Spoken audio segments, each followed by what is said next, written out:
하나님의 말씀은 사사기 11장 29절에서 31절입니다. 한 목소리로 합독하도록 하겠습니다. 이에 여호와의 영이 입다에게 임하시니 입다가 길르앗과 므낫세를 지나서 길르앗의 미스베에 이르고 길르앗의 미스베에서부터 암몬 자손에게로 나아갈 때 그가 여호와께 서원하여 이르되 주께서 과연 암몬 자손을 내 손에 넘겨주시면 내가 암몬 자손에게 평안히 돌아올 때에 누구든지 내 진분에서 나와서 나를 영접하는 그는 여호와께 돌릴 것이니 내가 그를 번제물로 드리겠나이다 하니라. 아멘. 여러분 안녕하세요. 반갑습니다. 한 주간도 평안하셨죠? 오늘은 사사 입다 이야기입니다.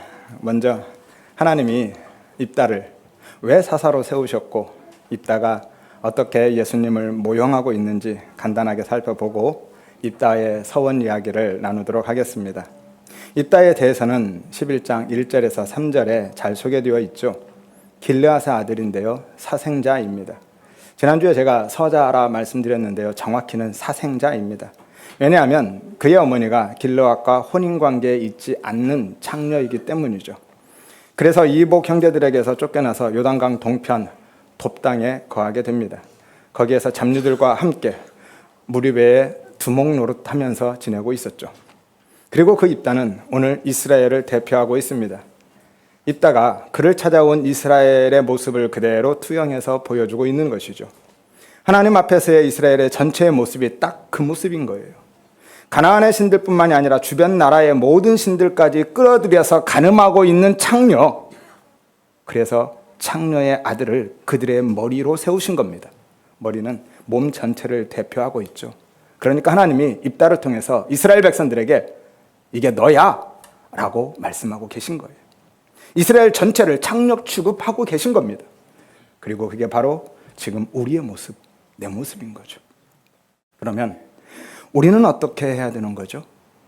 내가 그 모습이라면 죽어야 하는 거죠. 그래서 하나님이 입다를 사사로 세워서 죽어야 할 자들, 이스라엘 백성들, 나를 구원해 주시는 거예요. 하나님이 예수님을 그 창녀의 자리로 보내셔서 우리 대신에 십자가에 못 박으심으로 인해서 우리의 창녀됨을 다 가져가시고 진짜 죽어야 할 우리를, 마땅히 죽어야 할 나를 살려내시는 겁니다. 이것이 구원인 거죠.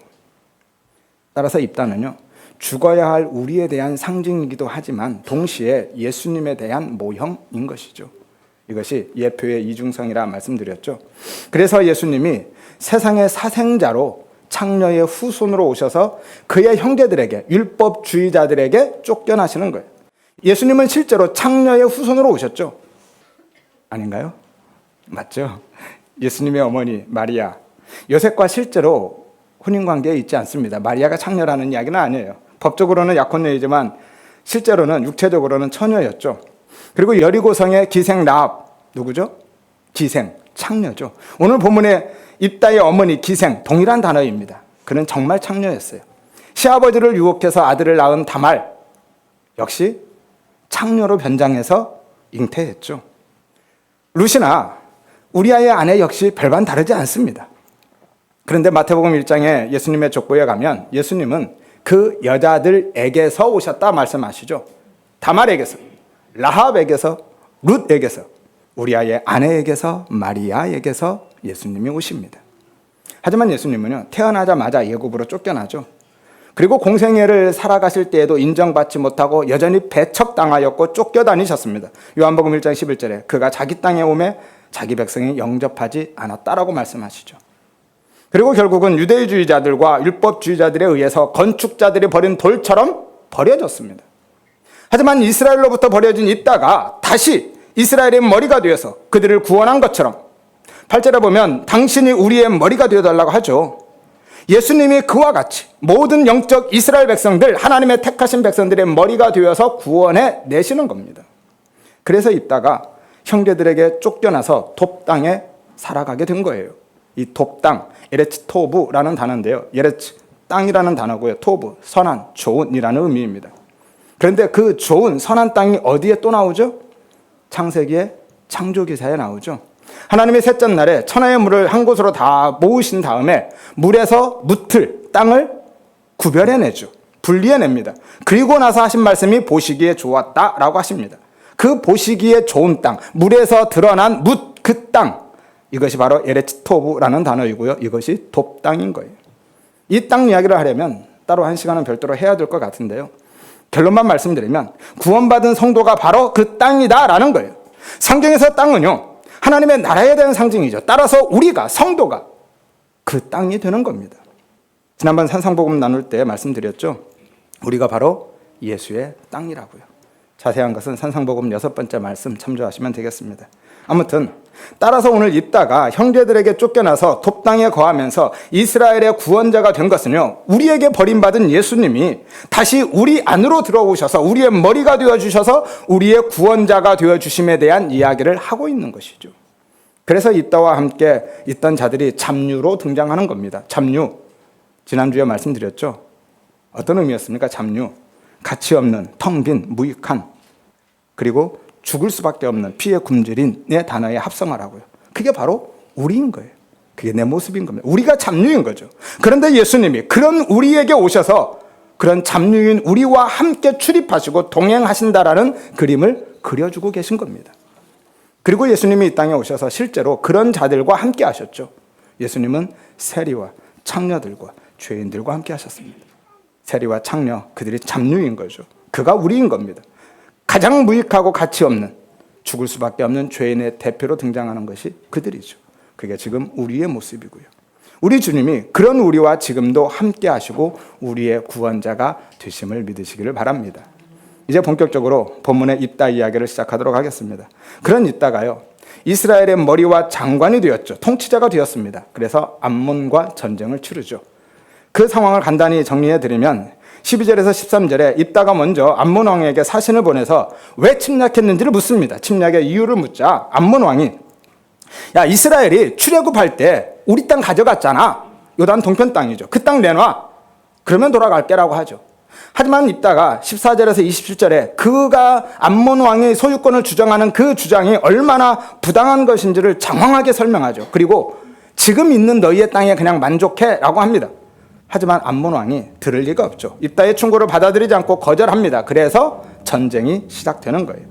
그런데 입다가 암몬과의 전쟁을 하기 위해서 나가면서 하나님께 서원을 하죠. 그게 오늘 본문입니다. 30절에서 31절. 그가 여호와께 서원하여 이르되 주께서 과연 암몬 자손을 내 손에 넘겨주시면 내가 돌아올 때 누구든지 내 집 문에서 나와서 나를 영접하는 그는 여호와께 돌릴 것이니 내가 그를 번제물로 드리겠습니다 라고 하죠. 하나님의 암몬 자손을 내 손에 넘겨주면, 한마디로 내가 이기게 하시면 내가 돌아올 때 내 집에서 제일 먼저 나와서 나를 영접하는 그 자를 하나님께 번제로 드리겠다라는 거였어요. 그런데 여러분, 번제가 뭡니까? 번제, 죄를 속하는 속죄제인데요, 화제로 드리는 겁니다. 성경에 보면 제물을 드리는 형식이 여러 가지가 있는데요, 대표적인 게 화제, 거제, 요제, 관제, 소제가 있어요. 화제는 불로 태워서 드리는 거고요, 거제는 높이 제물을 들었다가 내려서 드리는 겁니다. 요제는요, 흔들어서 드리는 거고요, 소제는 빻아서 가루로 드리는 거고요, 관제는 부어서 드리는 거죠. 그런데 이 번제는요, 단순히 동물을 통째로 태워서 드리는 게 아닙니다. 레위기 1장에 보면 번제에 대한 규례가 나오죠. 먼저 제물의 가죽을 다 벗겨야 돼요. 그리고 각을 뜹니다. 각을 뜬다라는 것은요, 부위별로 마디마디 다 잘라낸다라는 거예요. 그리고 기름을 다 제거하고 내장을 긁어내서 물로 씻어서 태워드리는 겁니다. 짐승이면 가능하겠죠. 그런데 사람을 어떻게 그렇게 합니까? 어떻게 입다는 이런 소원을 할 수가 있죠? 어떻게 사람을 드릴 생각을 할 수가 있을까요? 입다는 지금 동물을 생각하고 서원한 게 아닙니다. 성경에 보면 분명히 사람을 생각하고 이 서원을 했다라고 기록하고 있는 거예요. 누구든지, 그는 이라는 이 단어는요, 모두 다 남성 단수로 사용하고 있습니다. 그러니까 입다는 아마 자기 종, 남자 종이 제일 먼저 자기를 맞이하러 나올 것으로 생각했던 것 같아요. 그런데 어떻게 사람을 번제로 드릴 생각을 하냐는 거예요. 입다가 그만큼 불안하고 절박했다라는 거죠. 이기게만 해준다면, 이길 수만 있다면 무엇이든 무슨 짓이든 하겠다라는 거였어요. 그런데 그가 이기고 돌아왔을 때 제일 먼저 나와서 그를 맞이한 사람이 누구예요? 그의 딸, 무남 동녀 외동딸. 그래서 혹자는요, 입다의 딸이 실제로 번제로 드려진 게 아니라 평생 결혼하지 않고 그냥 처녀로 살았다라거나 일생을 성전 봉사자로 드려졌다라고 하기도 합니다. 왜냐하면 하나님이 그런 인신제사를 받지 않으실 것이기 때문이다라는 거죠. 하지만 그런 생각은요, 우리의 윤리와 도덕의 기준으로 성경을 보기 때문에 생기는 오해인 거죠. 성경은 그런 가능성에 대해서 어떤 여지도 주지 않습니다. 오히려 39절에 보면 입다가 자기가 서원한 대로, 서원한 그대로라는 거예요. 딸에게 행하였다라고 말씀하죠. 따라서 입다의 딸은요, 입다의 서원대로 번제의 제물이 되어서 죽었다고 보아야만 하는 겁니다. 달리 볼 어떤 다른 이유나 근거가 없어요. 그리고 그렇게 보아야만 하는 다른 이유는, 본질적인 이유는 따로 있습니다. 그 이유를 보면 입다의 딸은요, 그렇게 죽어야만 하는 거예요. 그 부분은 결론에 해당하는 부분이라서 조금 이따 뒤에서 말씀드리기로 하겠습니다. 그렇다고 하나님이 그 입다의 제사를 받으셨다라는 이야기는 아닙니다. 입다는 하나님과 상관없이 승리가 절박해서 일방적으로 실수한 것이고 잘못한 겁니다. 하나님이 누구이신지도 몰랐던 거고 하나님이 무엇을 원하시는지도 몰랐던 거예요. 마치 하나님을 이방신처럼 생각했던 거죠. 그런데 하나님은 그 안에도, 그러한 입다의 실수와 잘못 안에도 진리를 담아서 주셨다라는 거죠. 그 진리가 무엇인지 차근차근 한번 살펴보도록 하겠습니다. 먼저 본문을 보면은요, 몇 가지 의문점이 생기죠. 첫째는 입다가 돌아올 때 누가 제일 먼저 나올 것인지 하나님이 모르셨을까라는 겁니다. 하나님이 모르셨을까요? 아셨을까요? 당연히 아셨죠. 전지하신 하나님인데. 그래서 두 번째 의문이 따라오는 겁니다. 그러면 하나님은 왜 입다의 서원을 받아주셨는가 하는 것이죠. 본문에서 입다가 하나님이 암문을 내 손에 넘겨주시면 내가 돌아올 때 나를 처음 영접하는 자를 번제로 드리겠다라고 서원했죠. 32절에서 여호와께서 그들을 암문 자손이죠, 그의 손에 넘겨주셨다라고 합니다. 입다가 그렇게 서원했는데 하나님이 마치 그 서원을 받으신 것처럼, 응답한 것처럼 입다에게 암문 자손을 넘겨줘 버립니다. 그랬다라는 것은요, 하나님의 암문 자손을 그렇게 입다에게 넘겨주셨다라는 것은, 그렇게 승리하게 하셨다라는 것은 하나님이 지금 입다의 서원을 수락한 것 아닌가요? 라는 의문이 생긴다라는 것이죠. 그리고 세 번째 의문은요, 입다가 섣부른 서원으로서 딸을 번제의 제물로 잡을 위기를 맞이했다 할지라도요, 하나님이 말려주셨으면 되는 것 아닌가요? 라는 의문이 생기는 거죠. 왜 말려주지 않으셨느냐는 거예요. 아브라함이 이삭을 번제로 드릴 때처럼 입다야 내 딸에게 손대지 마. 내가 내 딸도 아끼지 아니하였으니 이제 네가 나를 얼마나 경외하는 줄 내가 알겠다. 그러니 내 딸에게는 손대지 말아라. 네 마음 받았다. 그러면 됐다. 그렇게 하나님이 말려주셨으면 됐잖아요. 이유가 뭘까요? 하나님은 왜 입다의 딸이 제일 먼저 나올 것을 아시면서도 입다에게 승리를 안겨주셨고, 입다가 그의 딸을 실제로 번제의 제물로 잡을 때에도 적극적으로 거부하거나 말리지 않으셨을까요? 그 답이 어디에 있죠? 그 답은 예수 그리스도에 있습니다. 예수로 보지 않으면 답이 나오지 않아요. 그 답이 어떻게 예수 그리스도가 되는지 이스라엘의 제사 제도를 통해서 한번 확인해 보도록 하겠습니다. 제사법이라서 조금 어려울 수 있는데요, 최대한 간단하게 설명드리도록 하겠습니다. 조금만 집중해서 그냥 들어보시기를 바랍니다. 레위기 1장에서 5장에 보면 이스라엘의 제사 제도가 나오는데 크게 5가지가 있습니다. 번제, 소제, 화목제, 속죄제, 속건제. 간단하게 해서 정리해드리면, 번제는요, 매일 아침 저녁으로 드리는 건데요, 생활 형편에 따라서 제물이 결정됩니다. 소나 양, 염소, 비둘기. 그런데 비둘기를 제외하고는 반드시 모두 다 수컷으로만 드려야 하는 것이죠. 남자이신 예수님에 대한 상징입니다. 소제는요, 곡물을 드리는 거죠. 이른바 피 없는 제사입니다. 곡물을 곱게 빻아서 가루를 화재로 태워서 드리는 거죠. 다만 누룩이나 꿀을 넣으면 안 됩니다. 그리고 반드시 들어가야 할 게 있는데 뭐죠? 소금이죠. 언약의 소금 대신 예수에 대한 모형이라 말씀드렸죠. 자세한 내용은 산상복음 13번째 설교 언약과 심판의 소금이신 예수를 참조하면 되겠습니다. 화목제는요, 하나님과 사람의 평화와 친교를 위한 제사죠. 소나 양, 염소를 암수 구분 없이 드리게 됩니다. 다만 제물의 일부만 태우고요, 나머지는 제사장과 제사자, 그러니까 봉헌자가 나누어서 먹게 되어 있어요. 하나님과 인간 사이의 화목제물이 되신 예수 그리스도에 대한 모형인 거죠. 우리는 예수를 먹음으로써 하나님과 화목하게 되는 겁니다. 이것이 구원인 거고요. 속죄제는요, 말 그대로 죄를 속하기 위해서 드리는 제사이죠. 제물은 형편에 따라서 드리는 게 아니라 이 제물은 신분에 따라서 드립니다. 제사장은 수송아지를, 족장은 수염수를, 평민은 암염소와 어린 암양을, 가난한 자는 비둘기를, 극빈 자는 고운 가루를 드리게 되어 있어요. 그런데 제물은 제사자, 봉헌자가 제물의 머리에 안수해서 직접 잡습니다. 이 제사는 제사자가 직접 잡아요.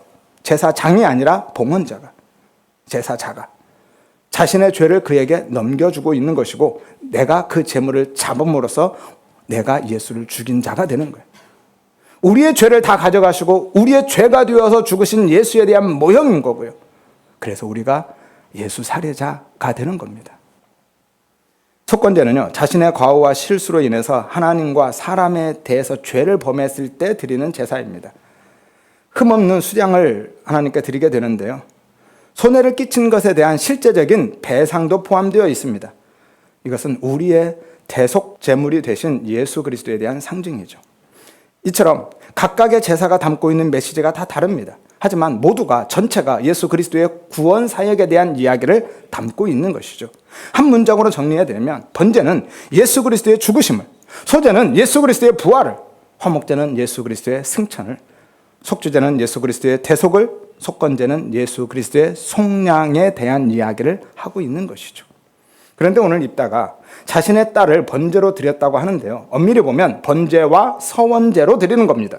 그리고 그 서원제는 화목제 안에 들어있는 제사예요. 화목제 안에 두 가지 제사가 있는데, 하나는 감사제, 다른 하나는 서원제거든요.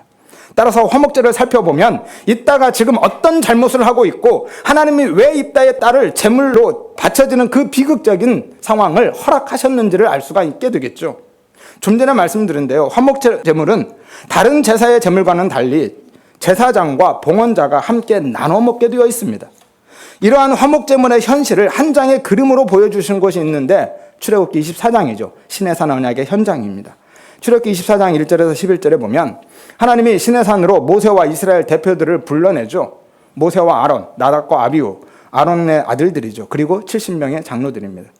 그리고 그들에게, 백성들에게 이르러서 번제와 화목제를 드리고 언약식을 거행하게 하죠. 그리고 다시 모세와 대표들을 불러서 친교의 식사를 나눕니다.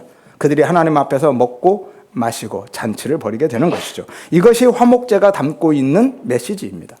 화목제는 속죄의 목적으로 드려지는 제사가 아니에요. 아까 화목제는 뭐라고 말씀드렸어요? 예수 그리스도의 승천에 대한 상징이라 말씀드렸죠.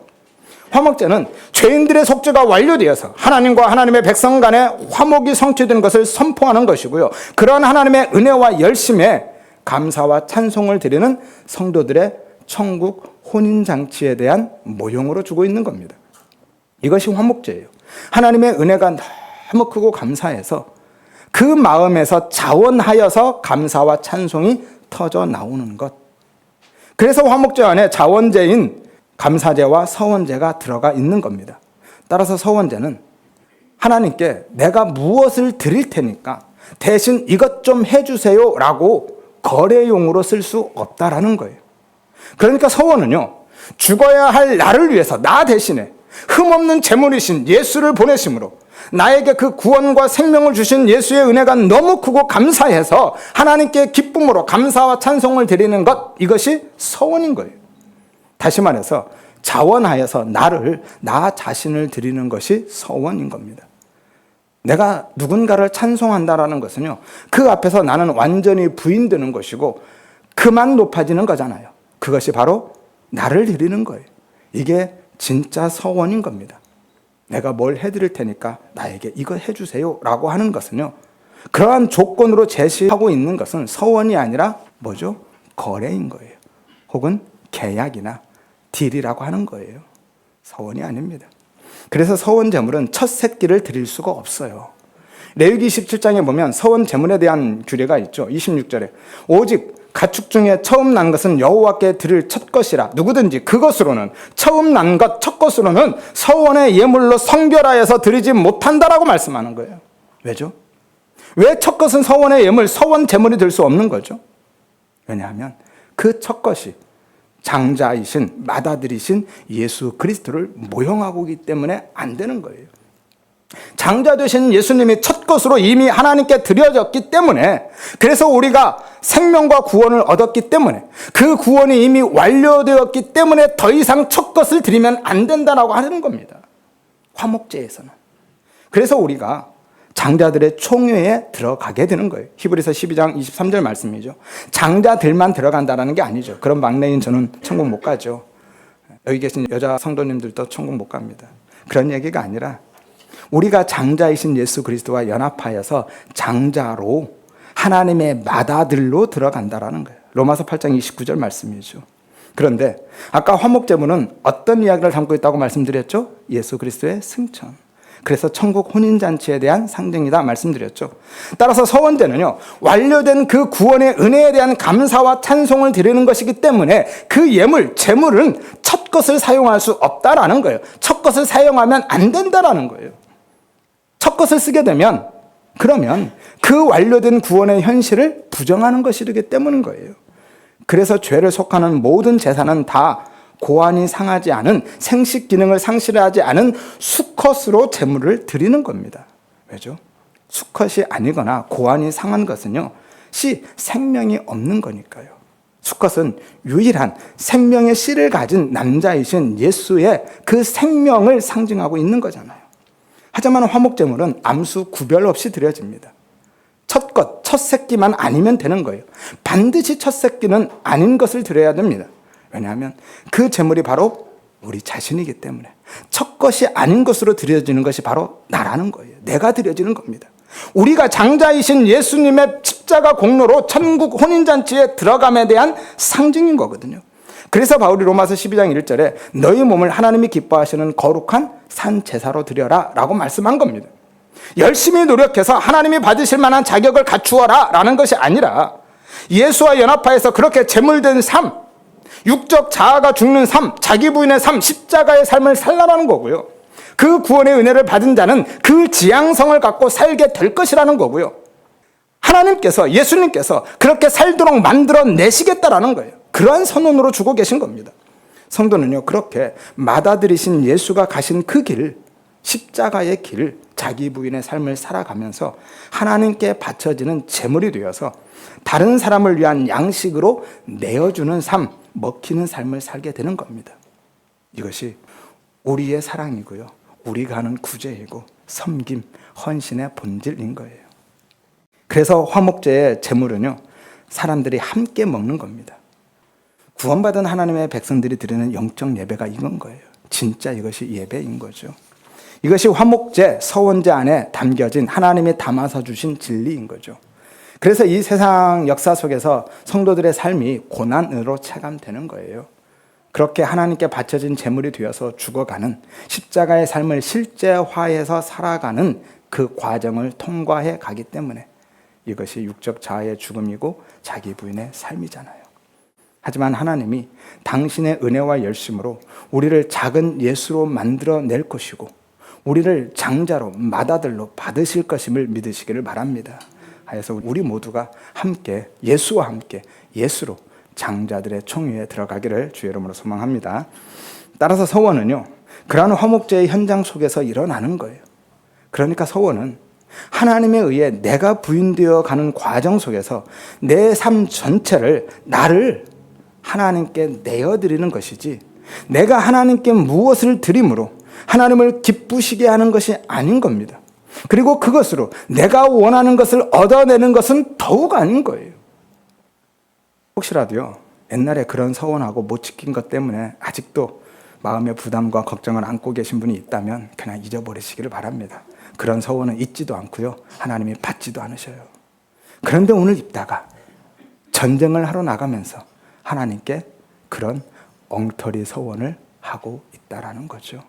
30절에서 31절에 그가 여호와께 서원하여 이르되 주께서 과연, 이 과연은 조건문입니다. 만약 뭐뭐라면, 영어의 if 같은 거예요. 만약 암몬 자손을 내 손에 넘겨주신다면 내가 돌아올 때 누구든지 나를 영접하는 그는 여호와께 번제물로 드리겠습니다 라고 서원하죠. 제가 지금요, 전쟁을 앞두고 겸손히 하나님의 도우심과 은혜를 구하고 있는 입다를 일방적으로 깎아내리거나 폄하하고 있는 것이 아닙니다. 한번 생각해 보세요. 입다가 정말로 하나님이 이루실 구원의 은혜에 대해서 감사와 찬송의 마음으로 자신을 드리는 그런 서원을 했다면 그의 딸이 가장 먼저 나왔다 할지라도 그렇게 반응하면 안 되는 거예요. 입다가 어떻게 반응했습니까? 35절에 보세요. 입다가 이를 보고 자기 옷을 찢으며 이르되, 자기 옷을 찢는다라는 것은요, 극한의 슬픔과 고통에 대한 표현이죠. 지금 그의 마음이 그렇게 찢겨지고 있는 거예요. 그러면 다른 사람이 나왔으면요, 다른 사람이 나왔으면 어떡합니까? 내 딸만 아니면 된다라는 거예요. 입다가 지금 얼마나 이기적이고 자기 중심적이고 세상 이익을 탐닉하고 있는지 단적으로 보여주고 있는 거예요. 그 다음 보세요. 어찌할꼬 내 딸이여, 너는 나를 참담하게 하는 자요, 너는 나를 괴롭게 하는 자 중에 하나다. 이 참담하게 하다, 땅에 엎드리다, 무릎 꿇다, 주저앉다라는 의미죠. 입다가 견딜 수 없는 슬픔 때문에 지금 무너져 내리고 있는 거예요. 괴롭게 하다, 괴롭히다, 휘젓다, 혼란스럽게 하다라는 의미예요. 비통함으로 인해서 정신 못 차리고 있는 겁니다. 한마디로 그냥 멘붕이 온 거예요. 이따가 정말로 자신을 드리는 서원을 했다라면요, 그의 딸이 나왔다 할지라도 이렇게 반응하면 안 되는 겁니다. 아브라함은 어떻게 반응했습니까? 자기 독자 이삭을 하나님이 요구했을 때 어떻게 반응했어요? 오늘 이따가 정말 나를 드리는 서원을 했다면 아브라함처럼 반응했어야만 맞는 겁니다. 이따가 지금 이렇게 반응하고 있다는 것은요, 여전히 그가 세상의 힘, 세상의 가치를 추구하고 있다는 거잖아요. 만약에 다른 사람이 나왔다면, 그가 종이든 자기의 부하든 다른 사람이 나왔으면 입다는 분명히 기쁘게 드렸을 겁니다. 하지만 하나님은요, 항상 나에게 가장 소중한 것, 내가 가장 가치 있게 여기는 것, 그건 요구하시거든요. 그래서 아브라함에게도 이삭을 요구한 거잖아요. 왜죠? 그게 나니까. 그 안에 내가 있잖아요. 그래서 그거 요구하시는 거예요. 아무튼 입다는요, 자기가 버려도 될 만한 것, 자신의 삶에서 별로 가치가 없는 것을 내놓고 진짜 자기가 원하는 것, 자기에게 가장 가치 있게 생각되는 것, 뭐죠? 전쟁의 승리. 그것 가져가고 싶었던 겁니다. 서원을 팔아서라도 내가 원하는 것 갖고야 말겠다라는 거였어요. 이것이 하나님 앞에서 서원한 것 맞아요? 하나님과 거래한 거죠. 그런 서원은 없습니다. 그래서 하나님이 마치 그의 서원을 받으신 것처럼 암몬을 입다의 손에 넘겨주고 계신 거예요. 하나님이요, 그래? 그게 정말 내가 자원하에서 기쁘게 내어놓는 너 자신을 나에게 주는 서원 맞아? 한번 볼까? 라고 하고 그의 딸을 밀어내신 거죠. 그래서 입다의 서원이 하나님으로 기뻐하고 감사하는 서원이 아니라 하나님이 주시는 세상의 힘과 유익을 탐했던 거라는 것을 드러내고 폭로하고 계신 거예요. 이것이 땅의 용사됨, 그리고 세상의 왕됨을 추구하는 부자지향적인 삶인 거죠. 그리고 그게 바로 아담 안에 있는 지금 우리의 모습이고 내 모습이다라는 거예요. 그런데 더욱 재밌는 것은요, 입다가 그런 서원을 한 시점이 여호와의 영, 성령이 입다에게 임한 뒤라는 거예요. 29절을 보세요. 이에 여호와의 영이 입다에게 임하시니 입다가 암몬 자손에게 나아갈 때라는 거죠. 예, 성령님이 입다에게 임했을 때, 한마디로 성령 충만했을 때 입다가 그런 엉터리 같은 서원을 하고 있다라는 거예요. 이게 어떻게 가능하죠? 그게 어떻게 가능해요? 가능할 뿐만이 아니라 입다에게 성령이 임했기 때문에 입다가 그런 서원을 한 겁니다. 왜죠? 한번 말씀드렸죠? 그게 성령님이 하시는 일이니까요. 지난번 기드온 마지막 시간에 말씀드렸죠? 성령 충만한 기드온이 뭐 했어요? 예봇 만들었잖아요. 그래서 그 예봇 때문에 이스라엘 백성들의 우상에 빠지고 기드온과 기드온의 집안이 망했죠. 자세한 내용은 사사기 20번째 말씀 참조하시면 되겠습니다. 성령님이 하신 일이 뭐였어요? 우리의 병을 고쳐주고 귀신 쫓아내주고 멀쩡한 일을 막 금리로 바꿔주고 얼굴에 금가루 뿌려주고 그런 도깨비 방망이 같은 일을 하시는 것이 아니라 성령님이 하시는, 성경에 나오는 일은 뭐였어요? 죄와 의와 심판에 대해서 책망하시는 것, 혼내고 꾸짖는 것이 아니라 밝히 드러내고 깨닫게 하시는 일을 하신다 말씀드렸잖아요. 그래서 우리의 죄를 드러내고 우리의 불의를, 율법과 행위의 의를, 그 의의 불가능함을 폭로하시는 일을 성령님 하시는 거예요. 그래서 예수를 보게 하시는 겁니다. 그래서 기드온이 성령 충만한 상태에서 예봇을 만들었던 것이고요. 오늘 입다도 성령이 임한 성령 충만한 상태에서 그 엉터리 서원을 하고 있는 겁니다. 하나님이 그들의 무력함과 불가능함을 드러내고 폭로하시기 위해서. 그래서 하나님이 입다의 말도 안 되는 그런 엉터리 서원을 받으시고 암몬을 그의 손에 넘겨주는 겁니다. 이게 너야 라는 거죠. 그의 무력함과 불가능한 그 실체를 적나라하게 보여주고 계셔요. 그리고 하나님이 당신의 진짜 서원으로 그로 모형드는 모든 이스라엘 백성들을 다 덮어서 살려주는 겁니다. 그것이 입다의 딸 이야기인 거예요. 따라서 우리 모든 성도님들은요, 입다를 통해서 내 모습을 발견하고 깨닫는 은혜를 구하시기를 바랍니다. 하여서 진짜 죄가 뭔지, 의가 뭔지, 사람이 무엇 때문에 심판을 받고 지옥에 가게 되는지를 깨닫게 되시기를 바라고요. 나아가서 입다의 딸을 통해서 마땅히 죽어야 할 나를 대신해서 죽으신 예수 그리스도의 십자가의 은혜를 깨닫고 거저 덮어주시는 그 구원의 은혜를 경험케 되시기를 주의 이름으로 소망합니다. 그 은혜를 사모하시기를 바랍니다. 그러면 이제 입다의 딸 이야기를 하고 마치기로 하겠습니다. 입다의 딸 이야기는요, 성령 충만한 입다가 자신의 엉터리 소원을 통해서 자신이 부인당할 뿐만이 아니라 예수 그리스도의 하신 일, 구원 사역을 드러내게 되는 이야기이죠. 그래서 하나님이 입다의 서원이 있지도 않은 자신의 승리를 위한 엉터리 서원임에도 불구하고 또한 입다의 딸이 제일 먼저 나올 줄을 아시면서도 아셨기 때문에 입다에게 승리를 안겨주신 겁니다. 입다의 딸은 어쩌면 하나님이 선택하시고 하나님이 밀어내신 것일지도 모릅니다. 왜냐하면 입다의 딸에게 투영된 역할이 마땅히 죽어야 할 어떤 존재를 위해서 무죄한 순결한 당신의 아들 예수가 대신 죽는 것이기 때문이죠. 입다의 딸이 그렇게 죽습니다. 입다의 죄 때문에, 입다로 대표되는 이스라엘의 죄 때문에, 내 죄 때문에 순결한 처녀가 대신 죽는 거예요. 그러니까 입다의 딸은요, 지금 누구를 모형하고 있는 거예요? 예수님을. 그래서 순결한 처녀가 창녀의 아들 입다와 그로 대표되는 모든 창녀된 이스라엘을 대신해서 죽는 겁니다. 이것이 예수 그리스도의 십자가 사건인 거죠. 34절을 보세요. 입다가 자기 집에 이를 때 그의 딸이 나와서 영접하니 이는 그의 무남 동료다라고 하죠. 이 무남 동료, 무남이라는 것은 아무것도 없다, 무라는 의미고요. 동료라는 것은 유일한, 하나의 이런 의미예요. 여기에 해당되는 헬라어가 모노게네스예요. 모노게네스, 독생자라는 이야기. 원래는 독생자가 아니고요. 이 자자, 아들 자자는 없어요. 원래 어떤 의미냐면 유일한, 하나인 혹은 독생한 이런 의미예요. 그래서 지난번 산상복음 나눌 때 예수님이 마음이 하나인 자로 오셨다 말씀드렸죠.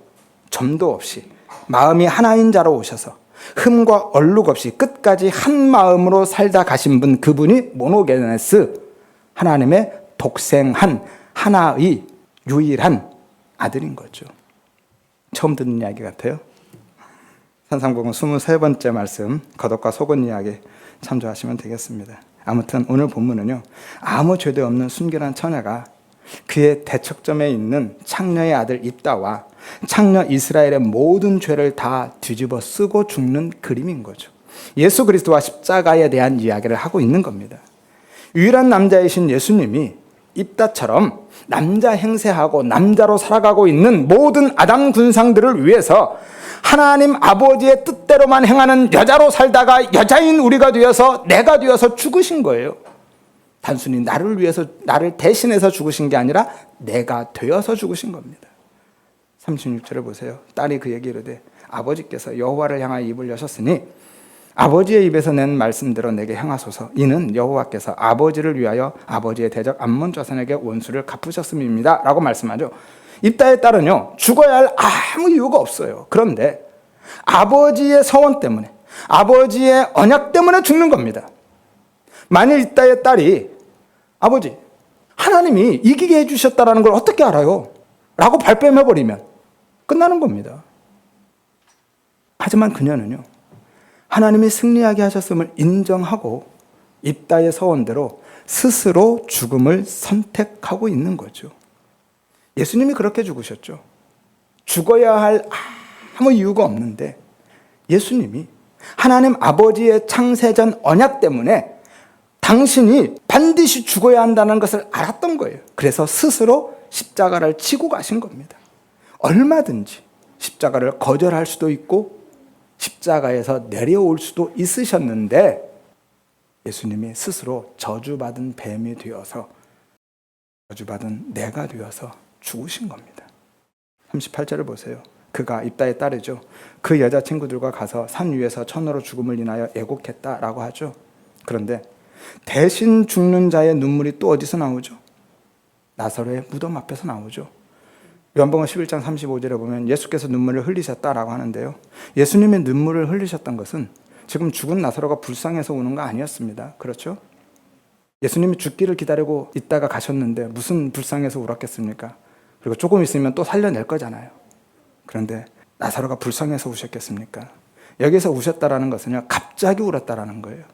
따라서 지금 거기에 나타난 어떤 상황 때문에 예수님이 우셨다라는 건데요. 어떤 상황이죠? 사망에 의해서 정복된 상황. 그러니까 예수님은요, 거기에 있는 사망 권세를 보고 우신 거예요. 그리고 그 사망 권세에 의해서 장악되어 있는 유대인들 마리아와 마르다, 그들을 보고 우신 겁니다. 마리아와 마르다도 부활을 믿는다고는 하지만 여전히 인간의 육적 자아와 이 세상의 삶만을 바라보고 있는 자들이거든요. 예수님은 지금 그들을 보고 우신 거예요. 정확히는 그들의 죽음을 보고 우신 겁니다. 그들이 지금 나사로와 함께 그 무덤 안에 들어가 있는 자들인 거거든요. 그들이 진짜 죽은 자인 거거든요. 그래서 예수님이 진짜 죽어야 할 그들을 대신해서 죽으심으로 사망을 죽이시고 그들에게 생명, 영생을 주신 거예요. 예수님이 대신 무덤 안으로 들어가셔서 무덤 안에 있는 자들을 살아나오게 하시는 것, 그것이 십자가 사건이고 구원이잖아요. 그게 오늘 본문의 이야기입니다. 입다의 성원과 그 서원의 제물, 화목 제물이 된 입다의 딸 이야기가 바로 이 이야기인 거예요. 이스라엘의 승리는 그렇게 완성되는 겁니다. 이스라엘의 승리는요, 암몬이 항복함으로써 완성되는 것이 아니라 입다의 딸이 죽음으로 완성되는 거예요. 그런데 진정한 승리가 성취되는 그 현장에서 입다는 어떻게 되죠?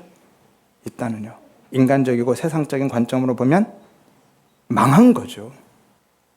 무남 동료 외동딸까지 자기 손으로 각을 떠서 태워서 죽여야만 하는 겁니다. 망한 거예요. 이것이 육적 자아의 죽음이고 자기 부인입니다. 하지만 성경은요, 하나님은 그것을 승리다, 그게 진짜 승리다라고 하고 계셔요. 땅의 용사됨과 세상의 왕됨을 추구하는 타락한 죄인들의 부자지향적인 그 삶을 하나님의 은혜의 철장으로 부수고 비워내셔서 자기 부인의 삶, 육적 자아의 죽음을 지향하면서 살아가게 하는 것, 이것이 진짜 승리임을 믿으시기를 바랍니다. 그렇다고요, 예수 믿으면 전부 다 쫄딱 망하고 실제로 가난하게 되고 병들고 망한다는 그런 이야기 아닙니다. 예수 믿는 사람 중에도요, 세상에 힘을 가진 사람 많죠. 돈과 권력뿐만이 아니라요, 부모, 형제, 자녀, 친구, 명예, 외모까지도 다 이게 힘이거든요. 어떤 분은 부모, 형제가 짐이 된다는 사람도 있다고 하지만 실제로는 힘이 되는 겁니다. 하지만 그 힘에 가치를 두고 그 힘을 의지하고 붙들고 살아가지 않게 된다는 거고요. 그 힘을 자신을 드러내고 자신을 자랑하고 자신을 증명하는 데 사용하지 않게 된다는 거예요. 이것이 자기 부인인 거고 육적 자아의 죽음인 거예요. 그래서 예수님이 그러셨던 거예요. 예수님은요, 돌로도 얼마든지 떡을 만들어서 드실 수 있었고요, 성전에서도 뛰어내서 보란듯이 뛰어내릴 수 있었고요, 십자가에서 내려오실 수도 있었는데 충분한 힘이 있었죠. 그런데 그 힘을 자신을 드러내고 자신을 증명하고 입증하는 데 사용하지 않으셨던 거죠. 그리고 나에게 있는 힘과 상관없이요, 하나님만 바라보고 그 은혜만 의지해서 살아가게 되는 그 지향성을 가지고 살아가게 된다라는 거예요. 이것이 자기 부인의 삶이고 진짜 승리자의 삶인 거죠. 따라서 우리 모든 성도님들은요, 그런 세상의 힘을 소유하는데 너무 집착하지 마시기를 바랍니다. 어차피 있어도 그것으로 나를 증명하고 나를 자랑하고 드러내는 용도로 사용 못한다니까요.